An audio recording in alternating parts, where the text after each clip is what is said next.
Македонските работници имаат меѓу најниските минимални плати во Европа и затоа минималецот треба да се зголеми на 18.000 денари веднаш, апелира Сојузот на синдикатите на Македонија.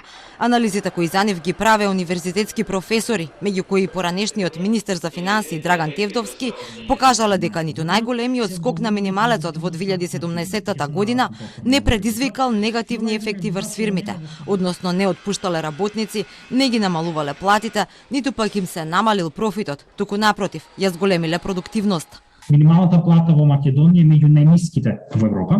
Паралелно со тоа, Македонија има една од највисоките стапки на сиромаштија во Европа, 22% од населението, но со 500.000 луѓе во државата, 500.000, тоа не е мал број, тоа е цело Скопје практично, живее во сиромаштија.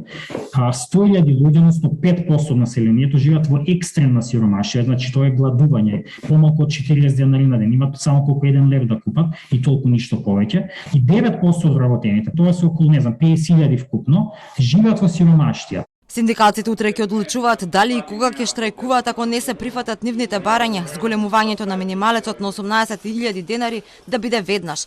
Бидејќи немаме навистина време за чекање, ние уште утре, во петок, ги свикавме сите органи и тела на највисоко ниво во Сојузот на синдикатите на Македонија, каде што нема потреба од загриженост, све е според Законот за работни односи, ќе ги активираме тие штрајкувачки одбори, доколку ова што го бараме не се случи на средбата на владата. Министерката за труд Ренчевска, пак која беше на презентацијата, сепак пораката ја испрати од владината говорница.